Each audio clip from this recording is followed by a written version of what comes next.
Hello everyone, welcome to our channel Kalyani's family vlogs. నేను మీ కళ్యాణి.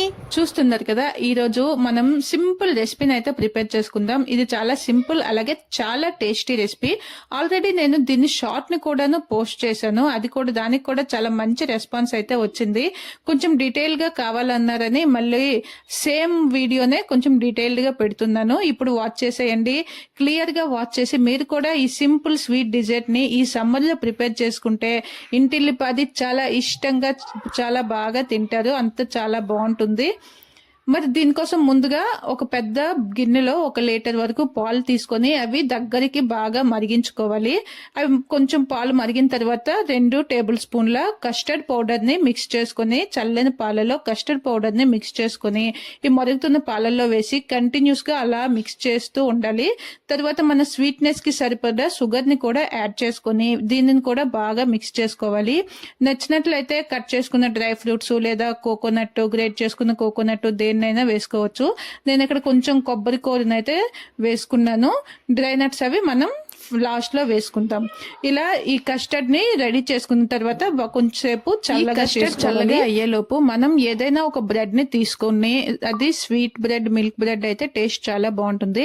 ఇక్కడ నేను కేసర్ ఫ్లేవర్డ్ బ్రెడ్ అయితే తీసుకున్నాను. ఇది ఇక్కడ మాకు అవైలబుల్ గా దొరుకుతుంది. ఎవరైనా దొరికిన వారు యూస్ చేసుకోవచ్చు, లేదంటే నార్మల్ మిల్క్ బ్రెడ్ అయినా పర్వాలేదు. ఇలా బ్రెడ్ స్లైసెస్ అన్నింటినీ తీసుకొని, ఇది ఎడ్జెస్ కూడాను సాఫ్ట్ గానే ఉంటుంది, అంత హార్డ్ ఏమీ ఉండదు కనుక నేను ఎడ్జెస్ అయితే కట్ చేయట్లేదు. మీరు నార్మల్ బ్రెడ్ గానీ యూజ్ చేసినట్లయితే వాటి ఎడ్జెస్ ని కూడా కట్ చేయాలి. నేను ఇక్కడ ఆ బ్రెడ్ స్లైసెస్ ని ఏదైనా మనం ఒక ఎంప్టీ బాక్స్ తీసుకొని, మనం ఫ్రిడ్జ్ లో స్టోర్ చేయడానికి ఈజీగా ఉండే ఏదైనా బాక్స్ ని తీసుకొని, ఫస్ట్ మనం ప్రిపేర్ చేసుకున్న కస్టర్డ్ ని 1 లేయర్ వరకు అడుగు భాగాన్ని వేసుకోవాలి. తర్వాత ఈ బ్రెడ్ స్లైసెస్ ని బాక్స్ లో కరెక్ట్ గా సరిపడేలాగా వేసుకొని, మిగిలిన సైడ్ లో కూడా చిన్న చిన్న ముక్కలు, ఎంత సైజ్ ముక్కలు పడతాయో అలా ముక్కలుగా కట్ చేసుకొని ఇలా బ్రెడ్ స్లైసెస్ ని అలా వేసుకోవాలి.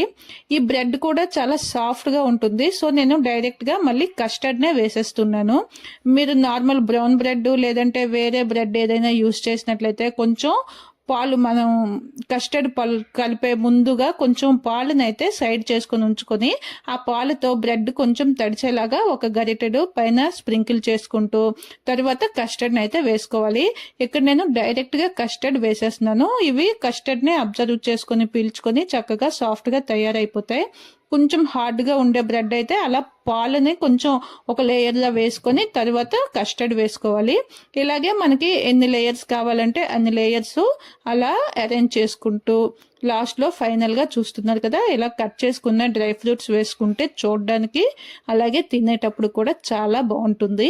ఇలా మొత్తం కంప్లీట్ అయిన తర్వాత బాక్స్ ని క్లోజ్ చేసేసి ఒక 2 అవర్స్ పాటు ఫ్రిడ్జ్ లో పెట్టేసుకోవాలి. చూసారా ఎంత సింపుల్ గా మన స్వీట్ రెసిపీ రెడీ అయిపోయిందో. దీన్ని 2 అవర్స్ తర్వాత ఫ్రిడ్జ్ లోంచి బయటకు తీసి ఇలా పీసెస్ లా కట్ చేసుకుని సర్వ్ చేసుకుంటే చల్లగా టేస్టీగా చాలా బాగుంటుంది. ఈ సమ్మర్ లో ఈ రెసిపీని ఖచ్చితంగా ట్రై చేసి మీ ఫ్యామిలీ అందరికీ కూడా టేస్ట్ చూపించండి. అలాగే రెసిపీ ఎలా వచ్చిందో నాకు కామెంట్ కూడా చేయండి. మరి ఈ రెసిపీకి ఒక చిన్న లైక్ చేసి కళ్యాణీస్ ఫ్యామిలీ వ్లాగ్స్ ఛానల్ ని ఇప్పుడే సబ్స్క్రైబ్ చేసుకోండి. Thank you.